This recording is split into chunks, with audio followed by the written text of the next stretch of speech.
Hey everybody, Prepper Nurse One here on a very calm, sunny, beautiful day actually for New York. It's only about 32, 33 degrees. We had snow everywhere and it is all melting off now, as you can see. But just a really nice day. Actually, we're going to go in here, we're going to check on the solar and see what the solar is doing.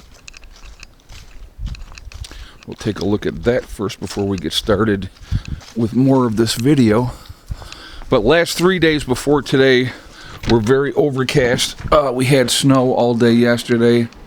Alright, so let me turn the light on here. 26.51. Alright, and the arrow's pointed up, which means the batteries are charging. So that is a good thing.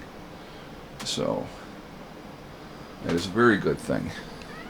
But I didn't get any pretty much the last 3 days, and so the generator had to be run quite a bit to keep things squared away. But so anyway, I wanted to talk to you today about advantages, giving yourself advantages. What advantages do you want to give yourself? What do you want to do? How do you want to be as ready as you can be for whatever may happen? And one of the biggest advantages that you can give yourself is having a minimum of 2 weeks worth of food and water available on hand at all times, on top of the things that you normally have in your house. Most people realistically have a week's worth, maybe 2 weeks worth of food. Hold on a second, we're gonna, okay, there we go. Their water dish out here is empty, so we're gonna fill that up while we're making this video. Most people have maybe a week's worth of food in their house if they're lucky. If somebody is semi-organized, they may have a little bit of a pantry. A lot of people don't have enough water on hand because they just figure they're gonna do this. Watch, this is what they're gonna do. They're going to turn on the thing and it's going to work because it's always worked and there's no issues.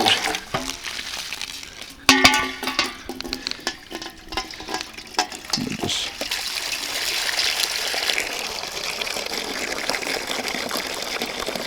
I'm going to fill that up real quick.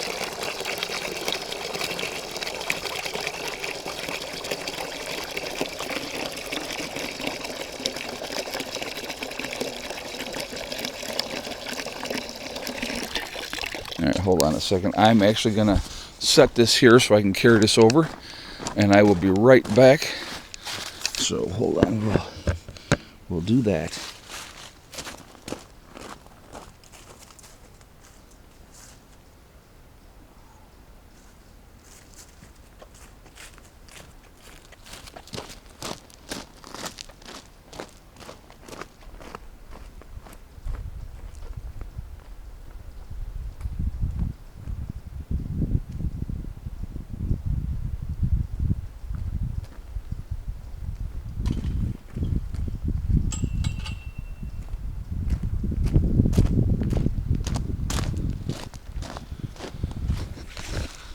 Sorry, I just noticed that and I was like, well, while I'm here, let me just go ahead and do that now and get that taken care of. Alright, so 2 weeks worth of food and water on hand gives you such a huge advantage over 95% of the population that are not prepared for that little bit amount of food and water. Fresh water is the key, folks. I've said this from day one. If you do not have fresh water or some way to purify water, you're going to be in big trouble in a hurry. In a true SHTF situation, end of the world as we know it, things are never going back to normal type of situation, more people will die of dysentery than any other way, period. That's the way most people are going to go. It's going to be ugly, it's not going to be pretty, and that's a fact, okay? People are going to die from diarrhea because they're going to drink water that they think is safe, but they don't realize that it's not, that there's pathogens in that water, and they're going to drink it, they're going to get sick, they're going to have diarrhea, they're going to have no way to stem the tide of that diarrhea, and they're going to die. More people are going to die that way, mark my words, than any other way in a post-event.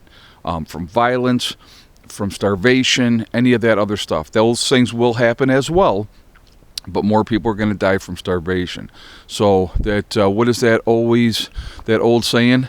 An ounce of prevention is worth a pound of cure. So if you have a stockpile of water, you get one of those plastic 50-gallon drums, folks.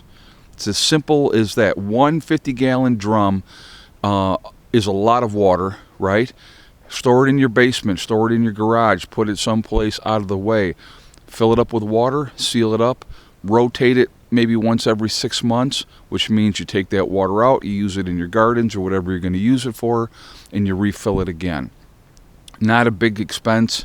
Those barrels you're looking at maybe $50 for one of those barrels. And then you're looking at whatever the cost of it is to have 50 gallons of water. The rule of thumb, what you have to realize, 1 gallon of water per person per day. That's for drinking, cooking, and washing up. Now, obviously, you're not going to wash up with your drinking water, or you shouldn't be washing up with your drinking water. You should wash up with your whatever water that you catch through a rain catchment system. But here's the key, like I said. You get those rain barrels like that, get them in place, you can utilize that water for washing up, washing dishes, all those type of stuff. But also if you have a Berkey water filter is a good example of, which I have those, I like those, I highly recommend them. Utilizing that, and then that way you'll have another source to be able to have water. But having that fresh water to start with is going to be important. So if you have, like I said, 1 gallon of water per person per day, well, if you have a household of 5, right, that's 5 gallons a day. So 5, 10, 15, 20, 25, 30, 35, 40, 45, 50, 10 days worth of water in 50-gallon barrel. So if you have, if you have 2 of those 50-gallon barrels, now you got a 20-day supply of water, and within inside that 20 days, probably going to rain, probably depending, of course, where you're at. But the more prepared you are that way, the better off you're going to be. Then making sure you have enough food, is also going to be hugely, hugely important. You're hearing my sister in the background. She's got her door open. I think she's talking on the phone. But food is going to be hugely important as well. So making sure you have enough food prepped up. I recommend having a variety of foods. I believe freeze-dried foods are hugely important. They're lightweight. They're easy to transport if you have to bug out. So those are a good thing to have.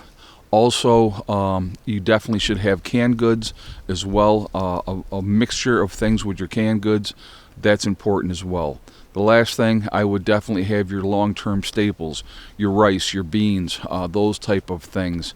Make sure you have honey, all those type of things available to you. So those are, again, all very important things. Definitely things you should have prepared and ready to go. It's a simple thing. It doesn't take much. It's not going to cost you a tremendous amount of money. But again, whatever advantage you can give yourself, it's going to give you such a huge advantage over most of the people that after a week, they're going to be scrambling. And probably for some people, less than a week. Okay? So what the old saying is, we are 9 meals away from anarchy. Don't eat for 3 days and see what you're willing to do to get some food. Not a pretty thing to think about, but it's a reality. So those are things that we need to be prepared for. Those are things that we need to be ready for. And the more prepared we are, the more ready we are, the better off we're going to be. So just some food for thought. I just want to, I'm just trying to think of things that I know I've gone over in the past, and I've talked about these things before, but I think sometimes it's nice to have a little bit of a refresher. And it's important to be as ready as we can be. The other thing, along with all these things that I've talked about, I would highly recommend that you have seeds, plenty of seeds, so that you can start growing when the weather is good enough to grow. So something else to think about. All right, guys. Well, listen, I am going to jump off of here on this video. I hope you guys are having a safe weekend. If you're traveling, heading back to your home locations, please, please, please be safe. And I highly encourage you to do that as well. So be safe, everybody. Keep prepping. Keep hanging in there. Positive attitude is a huge thing. Positive attitude is really, really important. The more prepared you are, the less panic there will be. Then it is, again, we want to act, we don't want to react. Now, I would highly encourage all of you. Here's another real quick tip before we jump off of here. The balloon's gone up. Things have gone to crap, right? You're still in your house. Anything, the pumps will still run for a little while for the water. They won't immediately shut off, or they shouldn't immediately shut off. I would grab everything that I possibly could get that I could fill up with water. They have the water bladders that you can put in tubs that you can pick up that'll hold 300 gallons of water. Those type of things, if you can still collect some water ahead of time, fill everything that you possibly can until the pipes stop pumping out that water. That's another tip, okay? Be safe, everybody. Remember, we truly are all in this together. We are one race called the human race. As soon as we figure that one out, we're going to be in much, much better shape. Also remember to hug and kiss the ones that you love. Tell them every single day. Tomorrow is not guaranteed. We never know what's going to happen in life, so it's really important to tell the people that you care about every day how you feel. Last but not least, STD. Step, thing, and day. One step at a time, one thing at a time, and one day at a time. Whatever you are trying to accomplish, whatever you are trying to do, you can do it. The only one that's going to stop you from achieving your goals is you. That's it. Nobody else. Stay positive. Stay away from the negativity. Stay away from negative people telling you what you cannot accomplish, because you can accomplish anything that you set your mind to. All right? Have a great day, everyone. I will talk to you later. Prepper Nurse 1, out for now.